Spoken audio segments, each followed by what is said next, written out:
Yo, what's up, guys? It's your boy Kevin with EQ Progression Talking Head News. There is a big announcement today for Everquest, and I figured, hey, why not go over it? I was originally going to make a video today bashing how much Everquest sucks, but it looks like I'm going to have to put that on hold because they actually came out with some good news today. So maybe tomorrow we can talk about how much we hate Everquest. They did actually send me this hat for being the most OG first player to ever play the game, and also having the most playtime out of anybody who's ever played Everquest ever. So next time you guys are trying to swing your dicks around on the forums, talking about who's like been logged in the longest and who was the first one to log in back in 1902, well, you guys can just forget it because I have the hat that makes it official. The proof is in the hat. So let's get started here and let's see what they're talking about. So really, yes, really, it's happening, everybody. As an experiment, we're trying something different this year. We're posting our development roadmap for 2022. That's good. I'd like to hear some transparency. As far as we know, this is the first time we've publicly laid out our major plans like this. Before we get into that, we'd like to highlight some of the things that we accomplished in 2021. It was a whirlwind of a year. We celebrated our 22nd anniversary with special sweepstakes for one-of-a-kind front of a statue. Has anyone heard who won that? I don't know. Maybe I missed the memo that someone was even. I guess this is the memo that somebody actually did win the statue, but I don't know if they actually announced if anyone won that or not. Maybe I just missed it. In addition to our in-game bonuses and a new Fez party hat. Is it better than my hat? Are they just giving? This is making me insecure about this hat. I thought they sent me this hat because I was their favorite best player. Later in May, we embarked on our experimental random loot servers, Thornblade and Mischief. We also released item compare system. Does anybody actually use that? I mean, I never use it. I guess it's good. I don't know. I've never used it ever, but okay. May was a busy month, and we also launched new Hunter achievements for older expansions. Now, I'm okay with that. I like to see the Hunter achievements. However, I would like to see them add some reward for the actual doing the achievements. Like, what's the achievement if you just get a little dialogue box that says, you did it? It's like, okay, like it's like a participation trophy. Like, give me a bag or something. Give me some reward for actually doing it. Like, even at the older expansions, give me an 8-slot bag in Classic. That's 100% weight reduction, and move it up from there like they do with the newer stuff. Like, let's get some rewards in here. Be a little creative other than just an achievement for the sake of doing it. It's a waste of time. It doesn't really respect the player's time, in my opinion. But anyways, I digress. May was a busy month, and we also launched a new Hunter achievements. Oh, I already said that. In July, Overseer got a new update with new quests and agents. I'm not familiar with the Overseer. I don't play on live like super actively in the newest expansion or anything, so I can't really comment on that. In October, we released membership perks program. Okay, that is what it is. In November, we released the Everquest original soundtrack on black vinyl. That's cool. I like those. December saw the ship of our newest expansion, Terror of Looseland or Luckland, whatever you want to call it.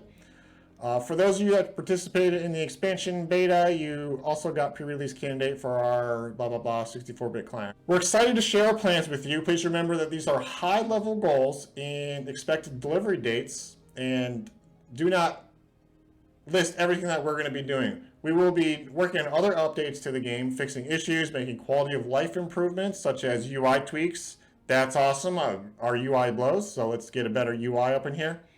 We are giving you a general snapshot of the roadmap. Striving to complete this year is something we moved forward, blah, blah, blah. Without further ado, here are the 2022 Everquest plans. So let's see, in January, they are going to do Community Resource Council application relaunch. Has anyone, I guess they never actually ended up filming that. I know the old community manager quit when they were taking applications for that, and I think they actually closed it because he said they were getting a bunch, it was Dreamweaver. He said they were getting a bunch of applications and they got closed, so I don't know if they ever filled that or not. It doesn't sound like they did, or maybe the people who did apply to it quit, but I would like to have more transparency about what are you going to be doing, what's the involvement, how do you interact with the computer? What's your responsibilities? Things like that. So I'll be interested to hear more about what they do with this. Hopefully they're really transparent about it. That would be great. February, 64-bit servers and clients released to live servers. This is going to be huge. This is the biggest change of the year. Getting a 64-bit client will probably allow them to do a lot more stuff that they want to do with the game. This is really awesome. Good job, Daybreak. I like to see that you guys are progressing forward, and Everquest seems like this is going to keep going on, so this is great news. March 23rd anniversary new quest missions and raid. So I like that they put forth the effort to make anniversary missions, but I feel like there's so many of them now. It's like a lot of bloat. I like to see them consolidate the rewards down to make it more so like a player can actually go through all these quests and get them done in a decent amount of time rather than having to spend all day every day doing every single freaking anniversary to get all the rewards they want. And some of them don't really have great rewards, so consolidating all these down to where you get them a little bit easier. I think they should be a little bit easier to get the rewards, except for maybe the newest one. Keep that at whatever difficulty you were going to do originally. But I'd like to see it a little bit faster. So that way, if you can do them on alt and stuff too, that would be fun. But yeah, there's just a lot of bloat in the game, and I feel like this is one small part of that contributes to the overall bloat factor on live. New content for Bristlebane's Day and new content for Stomple's Day. I don't know what those are other than NPCs and Plane of Mischief. I'm not aware of what the day is, so no comments there. New classic achievements, adding achievements for many of the original quests in Everquest starting cities. That's fine, but that's not content. Like, if they want people to do the quests, they not only should they have the achievement, but they should also make the... Hang on, I'll be right back. My phone's ringing. Okay, we're back. Oh, hang on, I forgot something. Okay, we're back for real this time. So where was I? Oh yeah, I was complaining about the achievements for the original quests. So... yeah, the achievements are fine, but they need to actually make the quest worth doing. Like, make a reward worth doing for a lot of these quests. Like, if you want people to do the quest, make the quest good. Like, nobody, like, making an achievement isn't going to make people interested in the game, especially a new player. New players are, they want to have, like, you want to get that dopamine hit. And how do you get dopamine hit? Well, have a worthy reward for a quest that you did. They nerfed so many of those newbie quests, they're absolutely pointless to do now. I certainly ain't going to do an achievement for a quest that's completely pointless. May, new progression servers, new rule sets to be announced at a later date. Awesome, like to hear that. Mercenary rank simplification. Simplify mercenaries down to 2 ranks primarily in the use and remove the questline requirements for attaining them. That's awesome. That's like taking bloat out of the game. That's just another thing that, this is what I've been saying. Take the bloat out, and this is just one more thing that will, help make the game more streamlined. I do think, too, there's too many... Merc AAs to get and they go too slow. Honestly, just take the AA system out for Mercs. I think that's just like a bloat requirement, and it's just really not fun, and it's just kind of something that happens in the background, and half the time you don't even notice that your Merc is like maxed out on AAs. I mean, at least I didn't. So I'd be like, oh shit, my Merc's maxed out. I got to spend some of his points. So honestly, I would just hope they would do that too. But this is still good, better than nothing.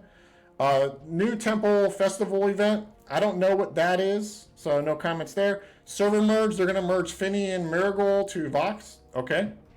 New Scorched Skies event, don't know what that is. New Overseer, achievements, and reward improvements. I'm not familiar with the Overseer, so I can't really comment on anything here. I guess this is a good thing. People do seem to be using the Overseer based on what I hear. Heroic character update. New heroic characters will start at level 100. Bravo.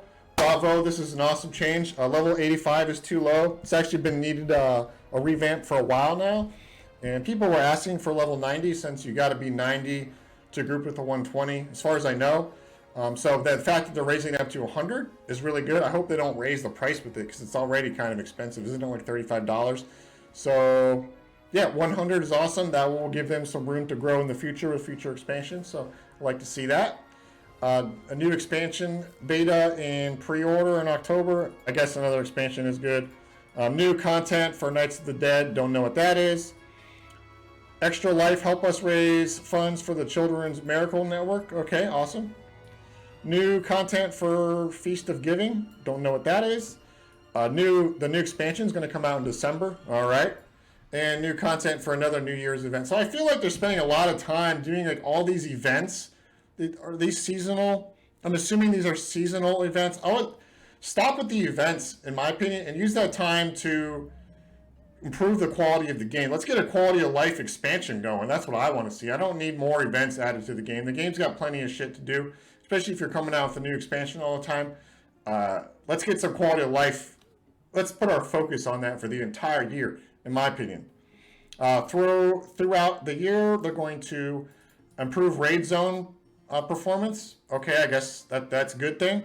I'm assuming this is more relative to live. Maybe the performance there isn't very good. Class tuning and balancing. We'll see what happens. We'll see what happens. Anti-cheat improvements. I mean, they say this all the time, but people are still cheating, and a lot of people seem to be cheating, so we'll see what happens with that. Maybe with a 64-bit client, they're going to have more abilities to do things that they want to do. But yeah, okay. And then beyond 2022, a new user interface engine. That's good because the interface, we all know the interface sucks. One thing I would like to say is for the AA buttons, I would like to see them, instead of just having the text of the name of the AA hotkey on it, put an icon on there and let us adjust what the icon is for like the AA. So say you have like some type of wizard fire AA spell and it just says like, you know, fire nuke or whatever it says right now, the generic name for it. Well, let's put the icon on there, but make the icon adjustable like it is in like WoW macros. We can change the icon to a whole bunch of different options. I think that would be really cool. And maybe still, if you want to, put the little name of it on top of the icon. But being able to visually see an icon is a lot faster than having like a bunch of text all across all of your hotbars. That would be a cool change. And yeah, so overall, these are like pretty cool changes. I like the transparency that they're doing. You know, some of these I feel like they're probably maybe wasting time on things that aren't important when there's a lot of other things in the game that could potentially be addressed instead. But no, I appreciate what they're doing here, and I hope this was helpful. Thanks for watching EQ Progression Talking Head News, and see you in the next one. Bye.